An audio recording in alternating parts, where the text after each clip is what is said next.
104.9 XFM. You alright? This is Karl, producer of Ricky Gervais and Steve Merchant. They're not about today. Ricky's on holiday. Steve couldn't be bothered. So I'm left here with all the DATs. That's a digital audio tape of all the shows they've done since they've been here over the last, I don't know, year and a half or something. So we'll play you some of the best bits. Alright, so here's the first bit.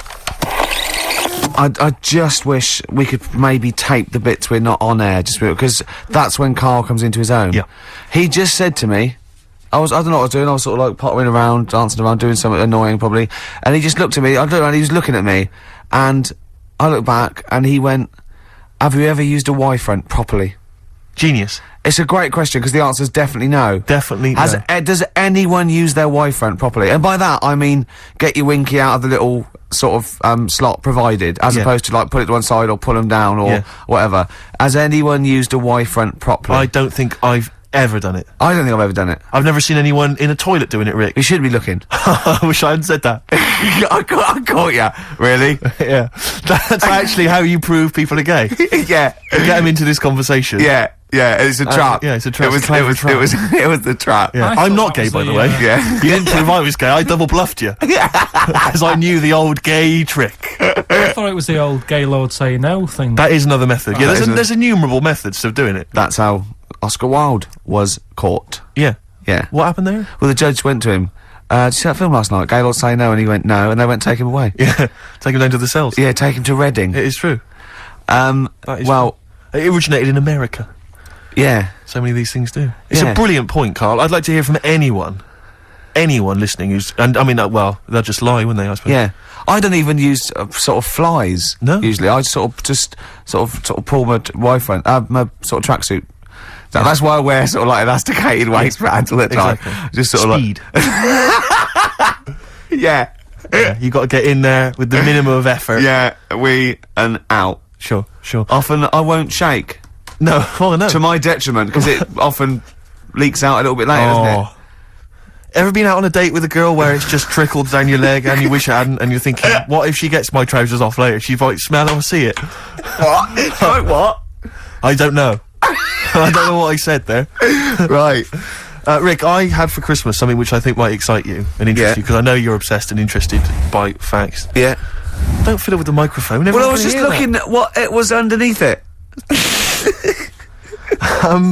So this is a book, it's just facts and trivia. It's edited by Sir Isaac Asimov, who I think's dead. So I don't know when my parents bought this book. I assume it's sort of from a second-hand shop or something. Right. It's quite long, but I got it for Christmas. I keep meaning to bring it in, because there are... Generally, the facts are quite sensible in here. And I like to think if Isaac's been involved, they're probably substantiated. It's not like kind of just this nonsense on the web. I think that this is probably... Or up in Greg's the Baker's that Karl gets most of his facts from. The ancient Egyptians trained baboons to wait on tables. Karl, fascinated.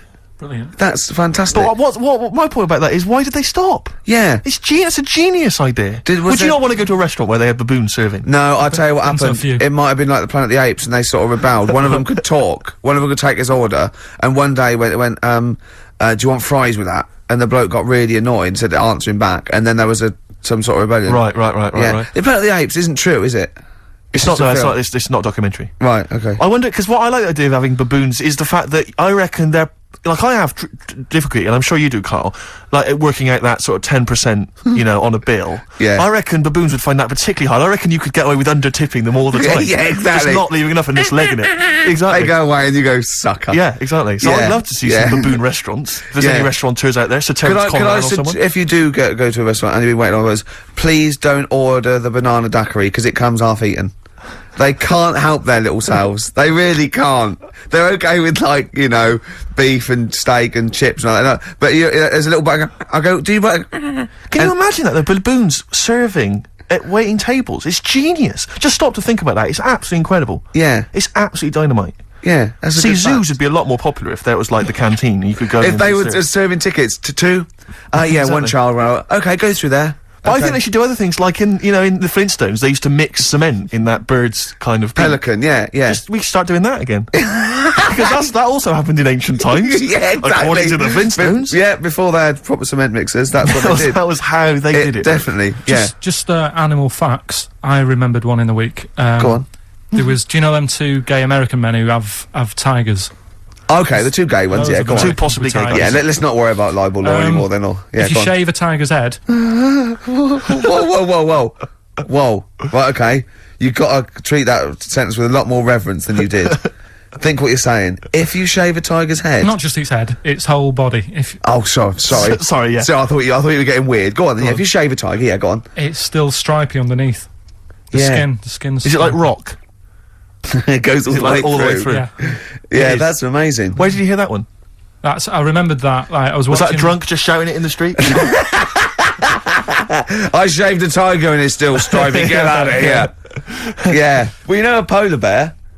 Polar bear's skin is actually black, and its fur is transparent, not white, and it gives the illusion. So it gets all the radiation possible from the sun, but it's still camouflaged. I didn't understand that, Rick. Sorry, you lost me. If its skin's black, a polar bear's skin is and black, its fur is translucent, and its fur is translucent. So why is it white when we see Well, it's just because the light hits it and the sun reflects off it? and it makes it look white. Yeah, so if you look at each individual hair, it's actually translucent. So at there, night hair. it would be black. Well, everything is. Is it? Yeah. Oh, not bright stuff, Rick. You've embarrassed yourself. Play around. XFM 104.9. Lovely, that one. Now, again, I broke the rules in the week. I met up with Karl. I had lunch with him. And we were chatting and having a cup of tea. And it got onto one of Karl's favourite programmes, was the Tales of the Unexpected. Ah, of course. And all I can think is that he's probably the only person in Britain where they were unexpected. I mean, to him, when that twist came in, and he'd go, gee, I can't... Yeah.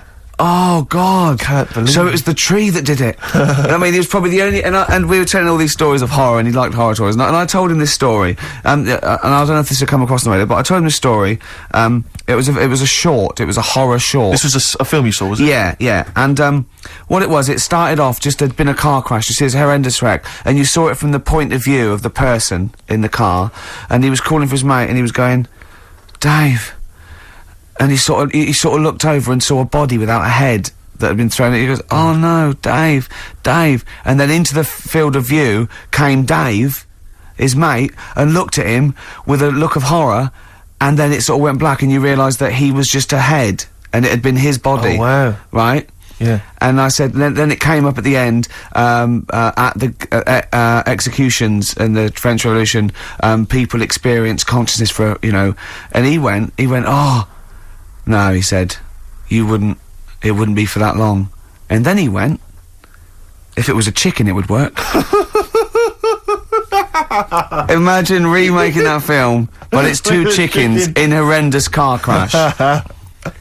Their own fault for driving. It would work. No, he wasn't having that. Yeah. No, it was too long. I think he said, how long was this film? Went, oh, no, 5 minutes. He went, no. It would work if it was a chicken. I like the way that Karl is something like, when you relate an incident like that, he's appalled and offended and annoyed by the people that made it, even though he's never seen it. Oh, he's annoyed, yeah. Do you have a favourite Tales of the Unexpected, one that you remember particularly that shook you up? Yeah, we were talking about the one on, where there's some woman in prison. Have you seen that one?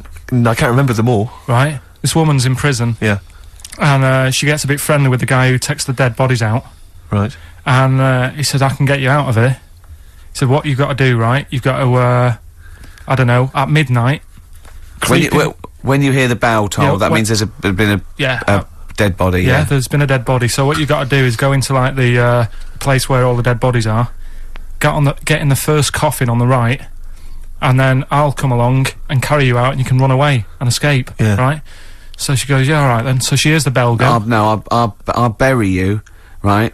And then I'll come back later and dig you up. Right. Yeah, but that's the point. It doesn't matter. It does matter. Trust me, Karl, it really matters. Okay. Listen, I don't know if I'm going to ruin this for people at home. Yeah. Can I just skip to the end? I would imagine that she gets buried and he doesn't come back, and she has to get buried alive. Better than that. So she gets in the coffin, and she's lying there for ages. She's buried. She can feel a bit of movement going on, so she's obviously, being carried somewhere, so she's thinking, this is it, I'm getting out.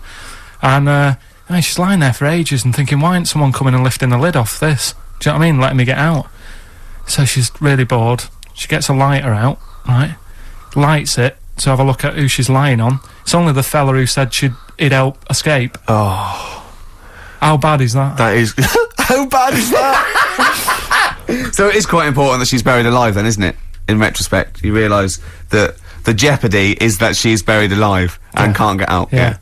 It makes it so much worse, doesn't it, than just like lying in the morgue and going, actually, I'm getting out of here. Yeah. This isn't going to work. Look at Karl's face. Having told that, he's so pleased. His face is lit up. He's beaming like a child. Have you seen any? Is that your favourite horror thing ever? What was that one you told me about with the porn? That was a good one. Oh, this was fantastic, right? Right. There was this, Sorry, can I just check now? We're just remembering classic episodes of the Tales of Unexpected now, this is important. Well, I saw one, right? I saw one, on Tales of Unexpected, right? And it was, these two gents, what they used to do, they look down the obituaries and they'd blackmail, the wife or the son of a dead eminent person, like might be a priest or a doctor, or something, and they'd go and they'd say, he bought some, erotic, stuff from us before he died, and he owes 100 guineas and all this sort of stuff, and they'd pay up because it'd be so embarrassing. They just didn't want them, so they'd just pay him, right? And this one bloke said, who are these people? I'll meet with them. And he goes round there, and he goes round, and they go, your father, he goes, my father could not have bought any erotic material from you. No, he did, he goes, he couldn't have, he's blind. Right, and that was the twist. And Karl went, so it was magazines, not videos then. Yeah.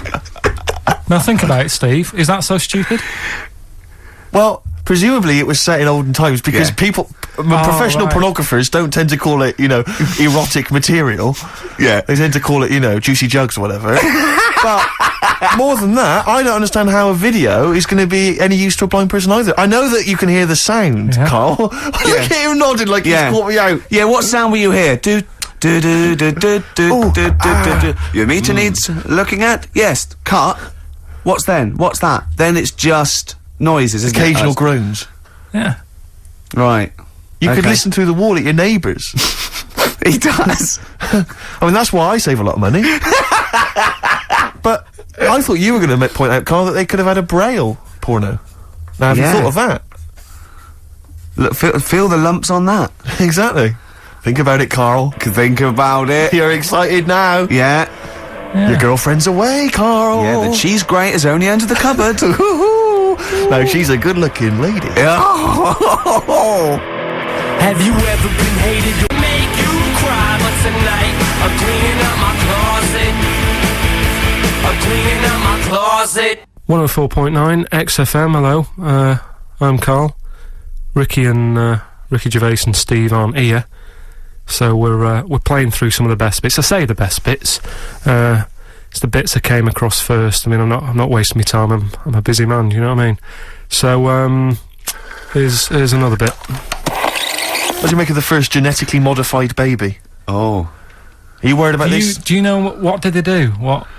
Let me see what it says here. Well, isn't it just choosing the eye colour? Well, this is the concern, isn't it? That in the future you'll be able to decide whether it's a boy or a girl, how intelligent it is, what it looks like, is it handsome, is it ugly? Obviously, no one will choose an ugly baby, and so on and so on and so on. And so it means that where will it lead? Where will it end, Karl? Are you concerned? I've thought about this a lot. What will us three look like in the future if they're being, genetically modified beautiful people? What will we be like? How will we be considered in society? True, yeah. But we've talked about this before, haven't we? About the cloning thing. Yeah. That's a bit weird. Yeah. But I don't think it matters because at the end of the day, right, you might look like some other kid, but it's the way you're brought up that will change your features and the way you are, your personality. If you lie, you get a long nose, don't you? Well, no, but listen, right, because I remember when we, I was growing up on this estate. This is going to be good. Go on. No, it's not. It's just an example of how this doesn't work. Go on. So we don't need to worry, sort of thing. Sure. Right? Okay. So I'm growing up on this estate, and there was this woman about 4 houses down, right? Who's a bit rough. All right. Didn't fancy her. Oh God, no. Right, but she had a baby. Well, tell me about her first. I'm interested in this woman. What was she? It was a very. Was it like a man in a dress? I mean, I didn't grow up in a posh house or anything. And I'm not saying that if you live in a bit of a rough house, you're a bad person. What did she look like? But anyone can clean up. Looked like Tony Green with a fag on. They didn't clean up much, right? Oh. Which even if you've not got a lot of money, you can still try and make Get a some place look jiff. nice. Yeah. Right? But she didn't, and a kid used to take a horse into the house. Sorry. whoa, whoa, Yeah. Whoa, Neddy. Neddy. What do you mean a kid used to take a horse into the house? Where did he believe get it, a right? horse? Must have nicked it from somewhere. Must have done. So you seen a horse do it? No. What, is that from outside the saloon round the corner? Yeah, was it just tied up with a bit of leather? Right? And, Oh, that's great. I'd Did been Big out. Jake come and looking for it? I'd been out. Oh. Nicked No, away. sorry, let me get this. This was before the lynching stopped or after. Where did he get a horse from? What do you mean he must have nicked it? His mum said, where'd you get that from? I bought it. All right then, but keep it out of the kitchen. I don't want you going Catlin rustling. Where did he get a horse from, Carl? And how long did he have it for? Was he Until- leading it or riding it? Mum, open the door, I can't I stop! can't stop it. Open the patio door as well. I'll be. Looks like we got us a runaway. What do you mean? I don't know, but the thing is, they couldn't afford to buy one because they're not cheap. So I'm just guessing. Maybe that's wrong of me. But I think... He had a horse. Yeah, right. So That's why the family didn't have any money. They'd spend it on the horse. No, I don't Exactly. think, that's what I'm saying. I don't think they would have bought it. So anyway... Yeah, it's wise to whisper, Carl, in case they're listening. Yeah, and They could be in the room next door. It's not buying it, it's keeping it as well. Oh, So I was like in the car with my dad coming Yeah. into the avenue, and you used to have to drive down it to turn round and, Yeah. and you know, sort of go back to our house. you had the traditional method of transport. Yeah, And the horse was in the lounge, reading a paper. just like walking around. Oh God! What? And when I was doing, I tried to earn myself some money once by flogging little flowers in plastic cups. What? This is And I went- genius. It just keeps coming. What do you mean you're trying to flog little flowers? What do you mean? Wait. That's Let's another play a story. record. Let's play a record and Oh, come back to this wait a because the minute, story's wait a going to minute. just Wait a unravel and unravel. It's going to Yeah, go yeah. for hours. Let's It play a gets track, deeper Carl. and deeper. It's like come an on, Carl. onion, isn't it? We've created a whole world here where there's a man living with a horse. Just walking around the lounge. I come from the West Country. I I've never just- heard anything like that. I just think of a big sort of like orange carpet and it's got a rediffusion telly and this horse going, I'm fed up in here. Exactly. This is really... I am not taking the rubbish out again. Yeah. Right, play a record. Let's have Velvet Underground. We've got that lined up. Oh, yeah, the God. classic from the first album. I'm waiting for the man. Let's come back to the horse in a second. Little flowers in pots. What do you mean?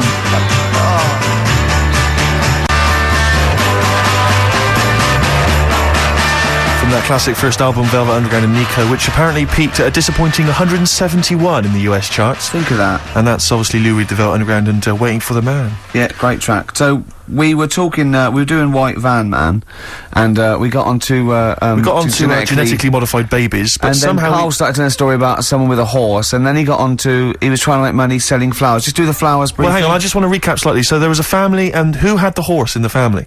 It was... Because you lived on an estate in Manchester. So the didn't you? the mother was a right pig, apparently. Well, I don't know if that's you don't relevant. need to go that far. But you- well, but go what on. I'm trying to do is like make a picture for you so you understand. What did What she a look picture like? it Who is. did she look like? Bit of a, and no disrespect to her, bit like Pauline Quirk. Quirky, yeah. Right? Okay, I knew you were going to say that.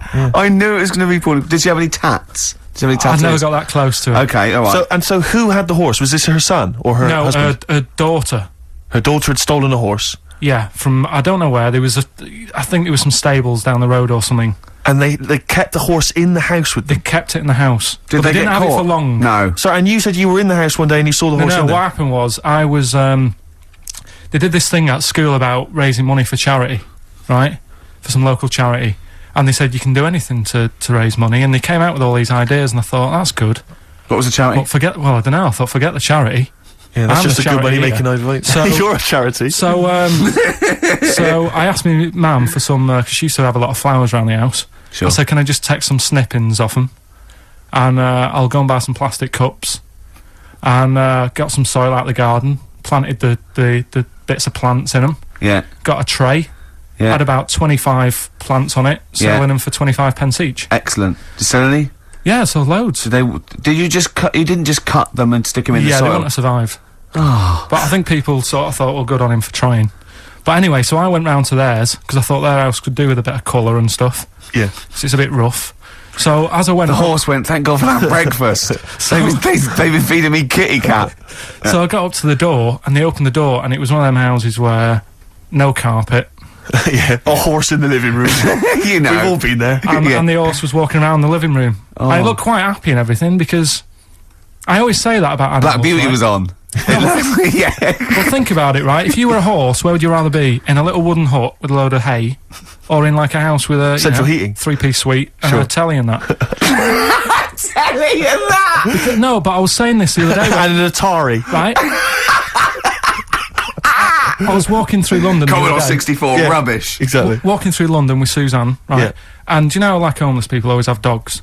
And Yeah. she said, "Oh, I hope she looks after it." I said, "They've got that dog is happier than most dogs Right. because people always walk past and give it a pat on the head. Yeah. It's with its owner all the time. Yeah. It's out in the open. It's not locked up in a house. Yeah. It doesn't You know what I eat, mean? but other than that... No, it does eat though. They're always all right. So that's what I was saying. I think this horse was doing all right for Yeah. itself. Do you know what I mean? Well, not many horses have got their own house. Exactly. For a start, yeah. But anyway, that's That's what by we the were talking by. about. Yeah. So anyway, this family, who's a bit. What we were talking about? It was about cloning. Genetically modified kids Yeah. and all that Yeah. stuff, yeah. Right now, what I'm saying is, you could say, you know, right, Steve, you could have a baby, right? And Ricky could see it and say, "God, I want one that looks like that." Yeah. Right. It could happen, Rick. So Come on, work with him. So you take it to the doctors, and I don't know what they do. They inject it with something or whatever. Yep, that's how it's done. Yeah. And get a little baby, and there it is. It looks the same. Now the thing is, you separate. You both go off and do your own things. Yep. Right. Now, you look at Stephen. This is you look after your baby. Yeah. You treat it well. You give it good food and I'm that, a good dad. all the vitamins and stuff. Yeah. Ricky just gives it cheese. Right. So then it changes its looks. It goes a bit fat. You know, it gets tired easily and that sort of thing. Now, when this family. Why am I just feeding a baby cheese? Right. This family who had a horse in their house. Yeah. They had a little baby, and my mum went round and said, "You're not going to believe this, but it's a beautiful looking baby," right? Yeah. And I was like, "Well, you know." And the weird thing is, it was a good looking kid, but as time went on, they didn't really look after it. And I'm not saying like abusing it, but it used to run around. It used to play out till like 10 at night. Yeah. It used to chase cars. Right. It was a bit. Did it have hooves? No. Chase cars! Right. What sort of kid chases cars? Oh, God. No. Was it called Rover? Did it catch sticks? It's Liam, it was called, right? Right. Now, the weird thing is, it was a good-looking kid, but as time went on, and all that, like, not eating properly and its hair was all patchy. It's not Liam Gallagher, is it? And chasing cars and that, and it became an ugly kid. It's definitely Liam Gallagher. And that's what I'm saying, right? You can clone all you like, but at the end of the day, it's Yeah. how you're brought up. Brilliant. Wow. Whoa. Life. Wow. That was a hell of a point. God. But am I right? Oh, you're always right, Carl.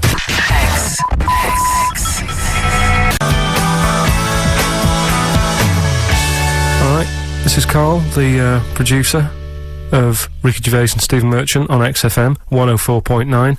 We're playing out some of the best bits, hope you're enjoying it. Here's another one. And now it's Carl's bit. It's the re-education of Karl. He's like Liza Doolittle. And now he's coming, or Lawnmower Man, if you've seen that film. More like Lawnmower Man, if you've seen the film. You'll know what I mean. And his homework was to just study quotes, really, on happiness and stuff, and general well-being. He's not a big happiness quote fan, are you, Karl? Not really. So what have you done? You've come up with something, haven't you? Right, yeah, I told you, right? Because a lot of these are just things you say every day. They're nothing special. So what I'm doing... Well, you say them every day. Well, the sort of things you come out with and you don't even think about it, do you know what I mean? Yeah. They're on the TV all the time. People on the radio are saying these sort of little quotes. Sure. And what I've done is, remember that programme on Channel 4, Faking It? Yeah. Where they got some, like, posh kid to be on a door and all that. What I've done, I've... Imagine if that was the pitch for the show. Dear Channel 4. Just gonna get a Yeah, posh kid on a door or something? Yeah, Yours sincerely, Karl. come in. Yeah. TV producer. Yeah, go on. So, what I've done, this little book of quotes, happiness quotes, I've picked two that are real, Okay. and I've made one up. Right? And we've got a guess. And you've got to guess which then, one it is. go on Well, I'll tell you what, Rick, why don't we, when we've heard them, we won't confer. No. You'll write down yours, Yeah. A, B or C, and I'll Yeah. write down mine and we'll Sure. see how it Okay, works. Karl, off you go. Right, and just because I'm looking at this book, it doesn't mean I'm actually reading. No, I know. Don't no, worry, I know. we're clever. No, we know. We can't see. Like Yeah. call my bluff. Yeah. Go on Okay. then. Nothing is worth more than this day. Okay. Yeah. Yeah. All right. Yeah. The way I see it.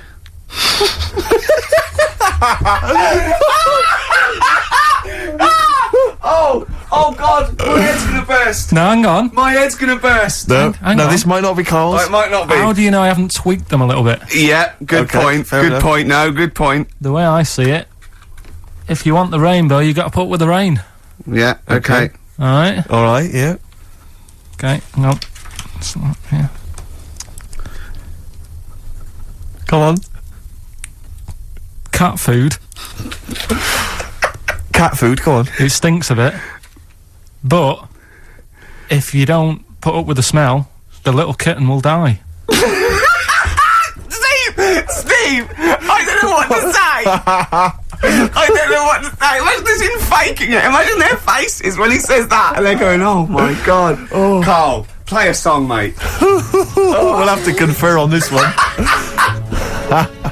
Go on then. Right. First one. Nothing is worth more than this day. Excellent. Next one. What does that mean? Well, cherish now, cherish your Yeah, time. okay. Because you can't get it back and, Yeah, you know. that's the way I saw it. Carpe diem, whatever it is, seize the day and all that. Okay. If you want the rainbow, you've got to put up with the rain. Yeah, of course. Yeah, rough with the smooth. You know, it's not all plain sailing, but, you know, rainbow's beautiful, but it comes because of the rain, which you might not like, so Yeah. make the most of everything and, yeah. Good. Cat food doesn't smell good, but if you don't put up with it, then the little kitten will die. Right, no, Carl, that is a good effort. Now, that one's yours. I mean, obviously, right? Right. Right, no, but it's a good effort, right? I mean, it slipped seamlessly into the others. Yeah. Don't think it didn't. No, but it's good. I mean, we knew it was that one. But what I will say is, it's good. But what you don't know, maybe subconsciously, is, I mean, it's very similar to the putting up with the rain and the rainbow. But that's good. Why do you think that? Well, What does mine mean? well, even though it smells bad, it's good for something. Right, So see, that's I didn't look at it like that. What did you look at that? I kind of thought... Was yours more specifically about cat food, generally? Because you know, normally it's an analogy. Yeah, or a metaphor for something, you know, much bigger. well, no, the way I I mean, looked at it- Dolly Parton, who I think did the rainbow rain thing, she wasn't specifically concerned about weather conditions. No. It was a sort of general idea. It's all about life. Yeah, It Well, exists. that's what I've done. Go on, Okay. what- I've used an everyday thing Yeah, and put it with today's problems, right? Go on. So, like, my girlfriend, yeah? She might like to go shopping for clothes. I hate it, right. but because I love her, I put up with it, Ah, that's nice. yeah? Yeah. So, you love that little kitten. You can't stand the smell of the stuff you got to feed it, but because you love it, you go, well, you know, I'll put up with this just for a few minutes, and then I can, like, squeeze its head later and give it a little... Sorry. Squeeze its little head. Yeah. Yeah, well, that's just the thing that I do with cats. Put it in a bag and drown it in a lake. I can feed it and then I can throw it against the wall. exactly. So you didn't see it like that, did you? No, that's very good. So it's about love, is it? It's about putting up with the bad things Yeah. for something you love. Yeah. Well, that's nice. But That's very Carl, good. you seem now to be convinced and rather smug that you've tricked us and that you've fooled us and that we didn't understand it. Well, Well, then- I say that's your fault, not ours. No, it's not though. I mean, look, that man in Forrest Gump, he was a bit of a nutter. And he came up with the life as a box of chocolates thing. Yeah. Now, if that was in this book, you say, oh yeah, brilliant, you know, good bit of work. But if he was sat here doing the show with you, Yeah. you'd be taking the mickey out of him. Sometimes I feel he is. No, but Carl, I could. In fact, if people are out there, we're too lazy. Could you write down everything Carl's ever said? Because I think we could publish that. Yeah. He said one today. He saw my salamander. It's not a euphemism. He saw my salamander, and it's just sitting there in the tank. Your exotic pet. Yeah, and he's worried about there not being a lid on. And he said, I went, what are we worried about? He said, wow. He said it sits there for 24 hours a day, obviously planning to get out. Well, it's got nothing else on its mind, and it's the daft thing is, he has actually got the lid ripped up a little bit. it'll be looking up there. Yeah. And it's going to get out. But what's the worst that could happen? What's Carl? it thinking? What do you think it's thinking, this salamander? It's got its eye on the DVD player. I can have Ian be down the market.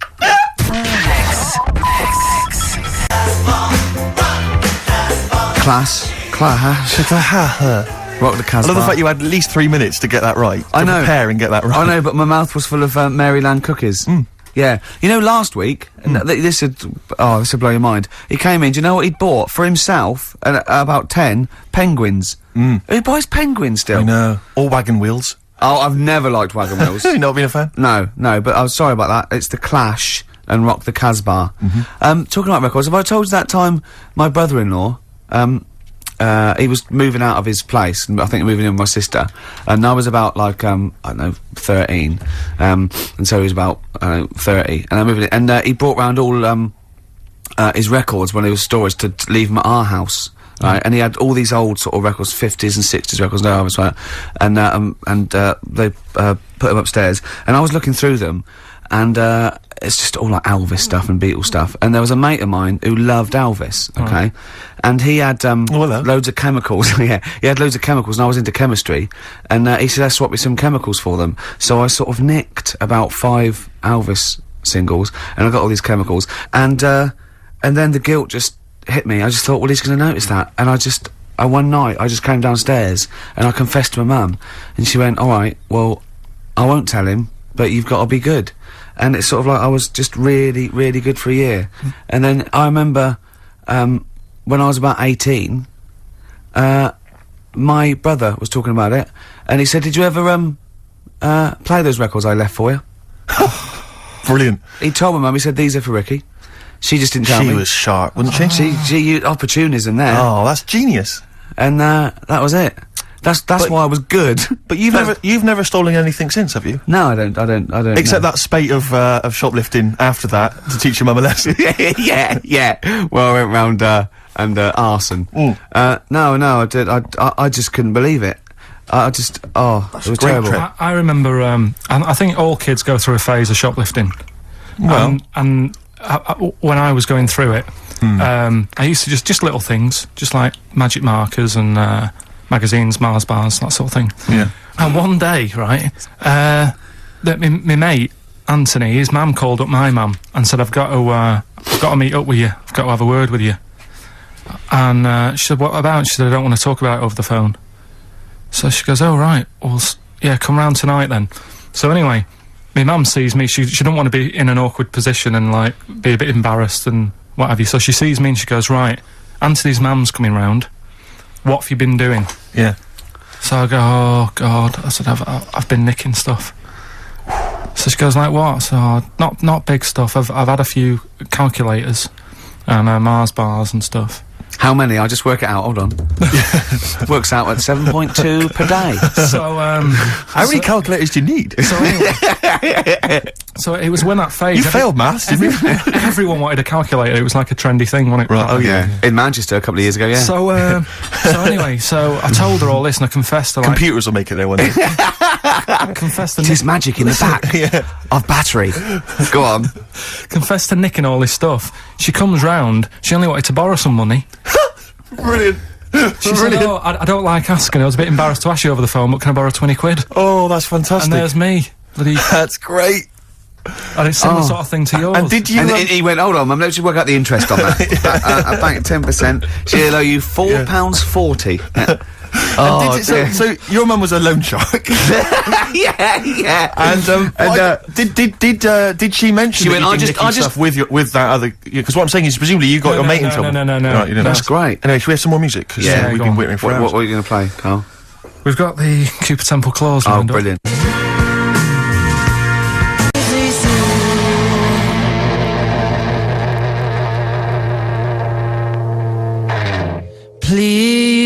Please. Cooper Temple Clause. Who needs enemies? Good question, lads. Nobody. This is XFM 104.9. I'm Ricky Gervais. Oh, they should print a little book of those. They're great. Oh, how you can relate any song or artist to anything else. Easy. Joyful. Easy. Well, yeah, so me and Karl went out for a beer, and it was great, wasn't it? Yeah, I enjoyed we myself, started yeah, off, it's good. and you met my mate Robin, didn't you? Yeah. And some of the stories. Do you want to tell Steve some things about Robin that you Robin, learned? do you know him well? Yes. Well, do you know about his worm problem as a kid? Go on. Right. He, what I can remember is he had worms as a kid. Not sure how you get him. He never answered me. He was getting a bit touchy about it. 'Cause Right. this is like the second time I met him. I think he was a bit annoyed that Ricky told me about his problem. What Yes. now? Straight away, you not being there, instinctively, what do you think went on with this story about worms? My suspicion Yeah. is rather like when you told a group of people that Robin had once suckled milk from a cow's udder. Yeah. He told me that. Yeah, did he mention that as well? Yeah. Yeah. My suspicion is that, like the cow story, the worm story is not true. But And why, Robin- why would he get so sort of uppity about it? Well, Because imagine it's if not true. imagine if that wasn't the first time he'd done it. Imagine if he did that every single time he was with somebody for the first time and Robin was just met them. He will tell that story to anyone. But they do say there's no smoke without fire. Oh, Robin! I also told him that the way Robin cured these worms Yep. was because the doctor told his mother, right, to hold a piece of ham or cheese near Robin's anus so the worms would come out for the food, and he believed it. I'll tell you why, though. I said to Robin used to sit on spam to try and get the worms out, and he believed it. But Steve, right, do you remember that story about 3 or 4 years ago where there was some bloke in the army? He went away to somewhere, Vietnam or whatever. He was messing about in the woods. Surviving the woods. Shouldn't he have been fighting? Whatever. Yeah. Right, and he walked through some lake, and I think he'd cut his toe or something on something, and some worm of some sort crawled in the gash, Yeah. and it was in his body, and the doctor said, we've got to get this out of your body. So what they did was, they said, right, the thinnest part or something of your body that things can crawl through is on the top of your head. So they wrapped Where the some skull is. so they wrapped some bacon. No, they didn't! They did. Because that's Oh, that right. thing. So Everyone, he's gone in via the toe. So what we do is, I'll tell you what, that worm's probably heading straight for the head. We'll put a bit of bacon on it. The thinnest part of the body is the skull. Of course it's not the thinnest part of the body. It's where your brain case is, isn't it? It's the skull. there was a reason for it, and it was like they stuck some bacon on his head. And As ever, the vital piece of information, i.e. the reason, Karl seems to have forgotten. because the worm was in his body, and they said everyone likes the smell of bacon. Including even worms. a worm. Even a Vietnamese lake worm. They Oh, they love Remember bacon. last week when I said about the little fella with the bone with no brain, and you were proved wrong? No, Please. no. We were saying it wasn't a little fella. We were saying it was a stillborn child. It wasn't a little You're fella. changing it now. You weren't having any of it last Right, week. hang on a minute. I'm getting confused. There was a Vietnamese snake that went inside of a No, soldier. worm. A little like maggot or some sort that you have to get out of your body because it causes problems. Yes, and so in order to get it out of the It runs body, amok. they strapped bacon to his head. Yeah. That is great. This doctor. And did that work? I think so. They had a picture of him smiling. Oh God! What, the worm or the bloke? The bloke. Oh dear. Honestly, I hope someone knows the story. And I Right. can it was about 3 years ago, I reckon. Okay. And, yeah, it did work. GI bacon. So this is why I when And so what? The worm burrowed out of his head to get the bacon. get to the bacon. Right. That's great. So I this love is it. this is why when Robin was telling his story, I was a little bit disappointed if it wasn't true. Right. Because in a way, You know Robin's never been to Vietnam. No, but what do you really think that Robin? Well, as Robin said at the time, Karl, why would I sit on ham then tell Ricky Gervais? It's a very good point. because if he was a kid, you do daft things like that as a kid. Right. Do you He know is what I the mean? telling Ricky Gervais, though. Yeah. And Yeah, then, oh, bless him. Okay. And then anyway, then Robin left, and I tried to chase him, but he got away. And he knows that yeah. And then we had a few pints, and then Karl embarked on some of the greatest stories ever told. Can you tell the story about your dad? Let me run it. I haven't spoke to him all week, so let me run it by him. Okay, play record. Because What we got? we've got one of Steve's Yeah, well, tunes. bizarrely enough, this comes from the Teachers 2 soundtrack, the soundtrack to the current TV series. There's a slight whiff of nepotism in the air. Yeah. Rick, would you like to explain why? Well, that's why you're doing it. My girlfriend worked on it, but Yeah. you were going to play this anyway, weren't you? Well, I was actually. Bizarrely enough, I was going to play some I Am Clute, and this is from, as I say, the Teachers soundtrack. This is called To You. It's a good track. That's I Am Clute, and a track called To You from the Teachers soundtrack. That's also got, I noticed, the Electric Soft Parade, the Hives, Star Sailor, Feeder, Turin Breaks, Mercury Rev on there. It's a good little collection. Lovely. Karl has just had confirmation. He's looking smug because someone phoned up and went, "It is true. It's a Laogai chi worm, and you wrap bacon around your head." That's all the bloke knew as well. Yeah. And his name was Gary. Yeah. So I'm not having it. No. And he said, see, that's why the Robin thing isn't so weird. He said, but when you said he tried it with cheese, he said I was having none of it. He's got standards. Strokes, hard to explain. Like Karl, really. Yes. Yes. So, Karl, concentrate. Yeah, go on. So, we'll leave the worm with the bacon wrapped round the head, shall we? Well, if you're ever caught in the jungle, Yeah. Always carry some... bit of Danish. Good advice. Lovely. So, would you like to start on your... to Steve, because I've heard all these. Well, we won't do them all. We'll start off with the Mr. Freeze. Tell Steve the story of Mr. Freeze. This is the first time he nearly died. This is the most serious of the lot, really. So, what it was, do you know, like, I don't know if your mum and dad did the same thing, but, like, they do the weekly shopping on like, a Friday.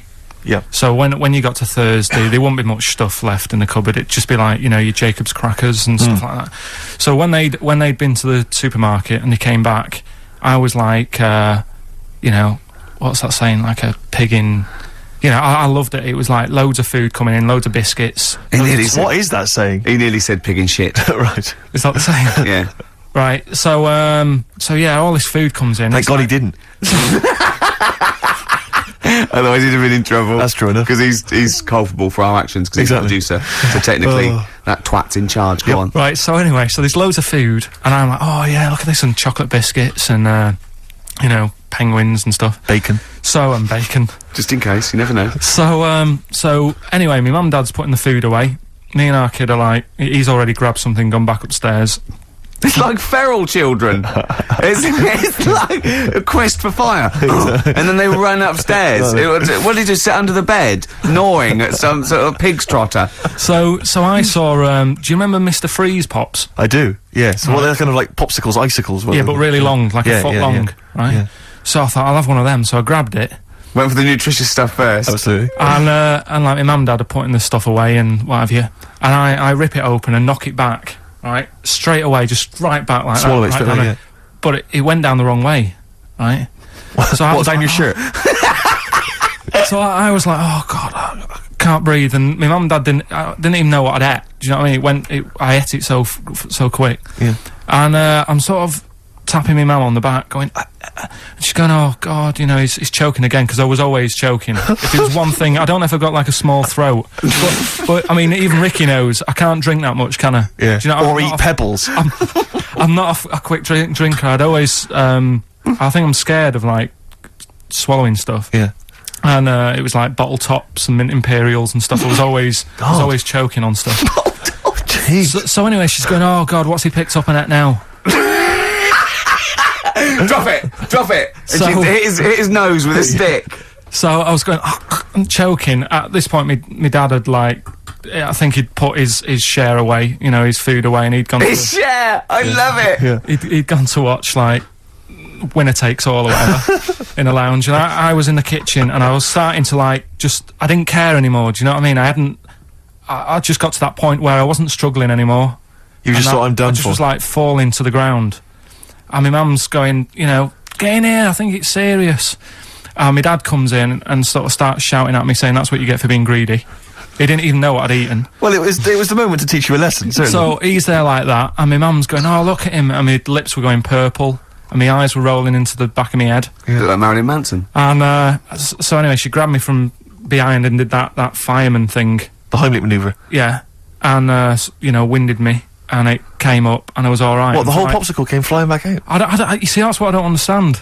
Because There was nothing there. I No, think just it's a little bit. No, it swells up, doesn't it? Because it irritated it. So it went down your sort of like your epiglottis. It went down the wrong way, like it went into your air canal instead of your throat, and it sort of sort of spasms, and that's the fear. You just got to calm it down and relax. So in time, I would have been all right. Yeah, anyway. you don't. Well, no, yeah. you might have. So that's so that's hang on. one. So, but so No. But the weird thing is, like for like 3 days after that, I felt like a sort of special person. I went to school. I'm saying nothing. I did full days. a special needs person. Yeah. I went to school the next 3 days after that. I didn't like wag it or anything. I did full days. I love that. 3 days, turn over yeah, a leaf. exactly. After 3 days, you thought, screw it. Yeah, Well, did a quick history exam. Right, next one. weird. That's popsicle. That's popsicle hell. We'll call that. Right, next one. Which one's the next one? Oh, what about your paper round? Right, the paper round one. Paper round, I'd still say it's the best job I've ever had. And he means it. No, I really enjoyed it. It's like, you know, you don't have to work with anyone else, right? So you make your own rules. Just think of that. You know, you sort of You're around. spreading information Well, to yeah, people. yeah, Vital information. giving a service, Yeah. and no one else is around. You know, you can just do what you want and think about stuff whilst you're cycling around on your bike. It's really good. Yeah. So anyway, Imagine the stuff he's thinking about when he's riding around his I bike. can't. Oh, So- getting in the head of a salamander. So anyway, I loved it, and even though I only got like 50p a day, right, no matter what the weather was like and stuff, I used to get up at 4:30 and go and do the round, and Why did you get up at 4:30? because I wanted to watch the Pink Panther at 5:30, so I wanted to get me paper round done. I said, why didn't you watch Pink Panther? And then do the what? paper. He went, I can't sit there thinking I've got my paper round to do. He'll ruin it for him. Yeah. So is it a good job or not? So 4:30 I was up and about, and this morning it was like winter, really bad winter, bad snow, you know, freezing cold, really windy and all that. And my mum said to me before I went to bed, she said, don't be getting up tomorrow, I'll give you the 50p. I said, it's not about the 50p. So, you know, people want the papers and stuff. So, Conscientious.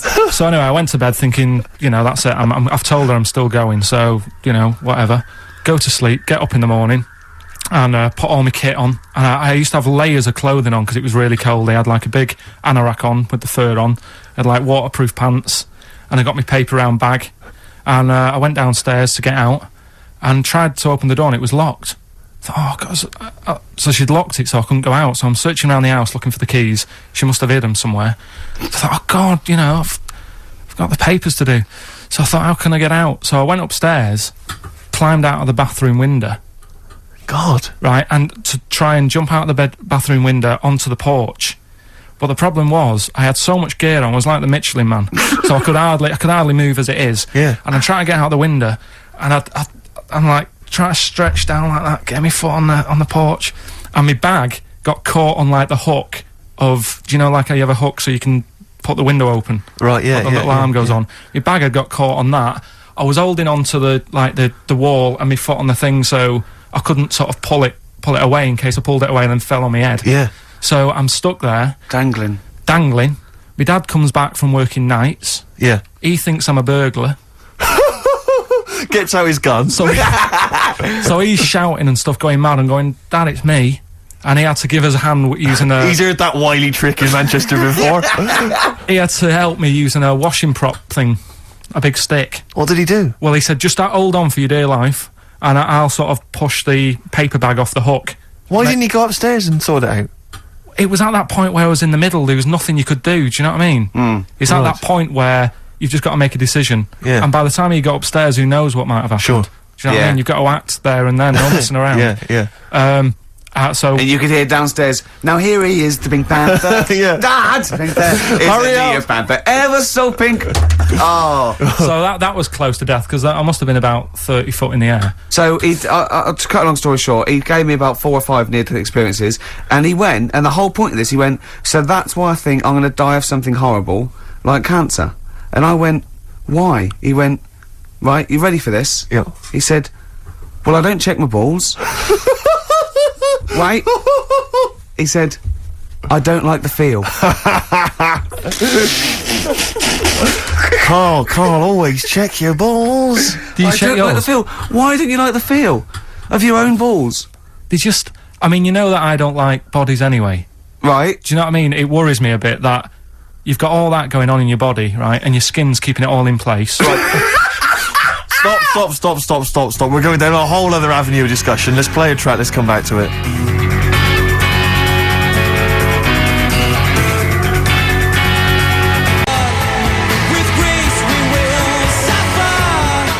Alright, this is Karl, the producer of Ricky Gervais and Stephen Merchant on XFM 104.9. We're playing out some of the best bits, hope you're enjoying it. Here's another one. His homework was to come up with one of those stupid lateral thinking problems. We maybe should give an example of the. Romeo and Juliet. Right, Romeo's asleep on the bed, Juliet's on the floor, covered in water and broken glass. What happened? And you ask all these stupid questions, and it's Romeo's a cat and Juliet's a goldfish. Again, awful. What am I thinking? Yeah. Yeah, come on then, Karl. Right, Yeah. there's a bloke lying on the floor, right? He's cut his head, blood's coming out of his head, and all his mates come running up, and they're all stood round him. Yeah. And they don't take their hats off as a mark of respect. That is outrageous. Why didn't they take their hats off? I'm laughing, but it's probably as good as the real absolutely. ones. A bloke's fallen with his... Yeah. He's lying on the floor. Yeah. He's dead. Yeah. His mates come running up. Like, Was it important that his head was cut?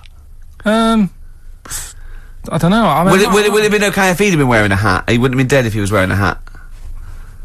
What's your answer?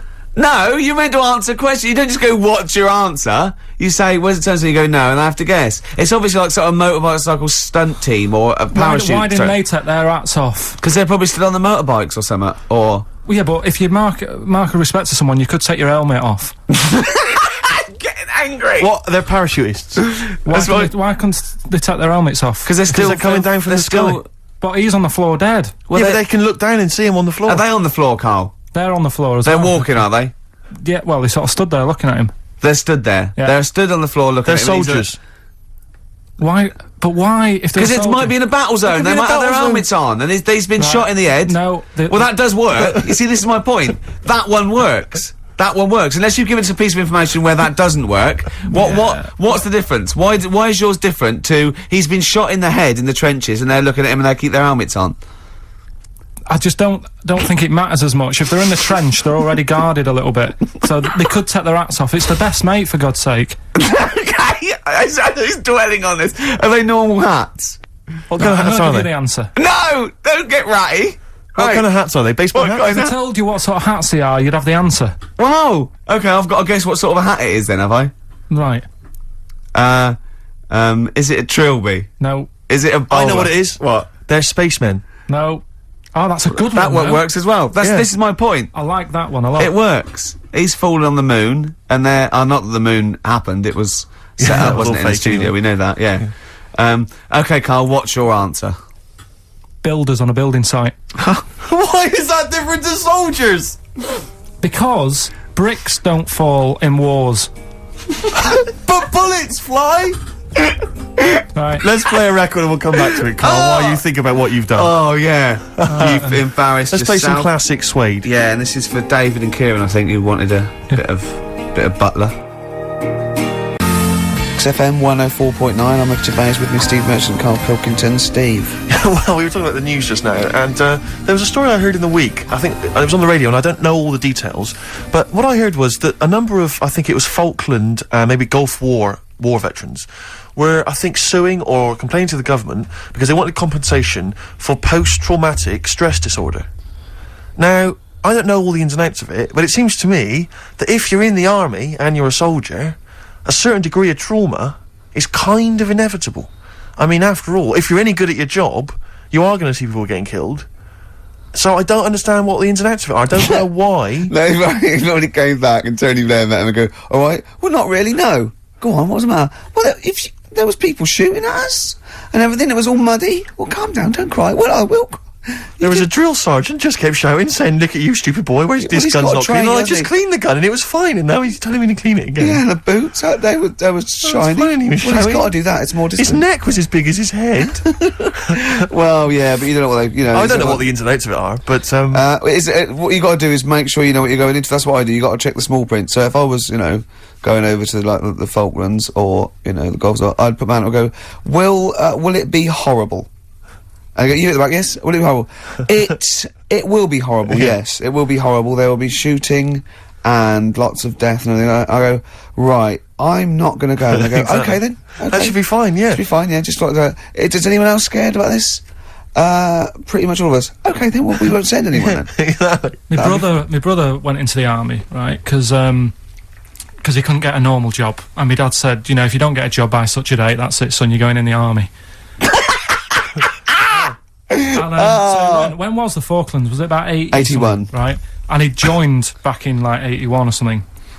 And he I don't know, he was in Aldershot or something. Oh yeah. And he wrote back to my mum saying, a bad time to join, bad time in this. So she wrote. What bad time to join? That's so sweet, Carl, isn't it? That's like, dear Dad. Yeah, well done. Don't know if you've noticed. Yeah. I was on the dole, that's for sure. Thank you for joining. A month before the Belgrano. Anyway, go on. My mum called up, spoke to the sergeant, and said, "Can you leave him out of this one? Can you leave him out of this one? What, the Falkland War? He's only just joined," and she called him Chuck, which he got done for.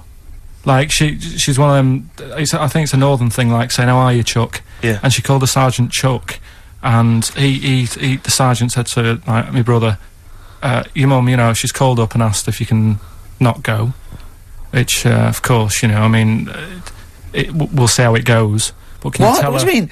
Why did the sergeant even entertain this? Well, Pilkington, come here. Your mum's been giving me a bit of earache. Now listen, tell her I've told you, but can you call her, because she called me Chuck and everything. Can you call her and say you don't mind? Well, not really. Oh, please, because I've promised her say you want to go. No, please, say you want to go. Why was he entertaining this phone call? because he was new to the army, I suppose. Who? No, I mean the sergeant. I don't know, maybe they do that. So what happened? He didn't go in the end? So he didn't go, no. You can't do. But that's ludicrous. I love it. We're going over the top. Pilkington, I've got a note. Yeah. Is this really your mum? Yeah. Okay. No, this seems to be in order. Because I noticed it says, I do not want to go into the army. I don't want to go and fight, and it's crossed out and it says, "Mum says don't." Yeah. Go. Now you didn't write this yourself. No, did you, my mum Pilkington? wrote this. Okay. You definitely wrote this yourself. Your excuse. You're going to have to fill envelopes. No, I'm sure if he was needed, he would have had to go, but I think they made a bit of a special effort. They sort of said, oh. Well, it wasn't conscription anyway. Oh no, I was. But were the other soldiers going around just going, Pilkington? No, he ended up being a mechanic in there, and he got kicked out for going for a packet of fags in a tank.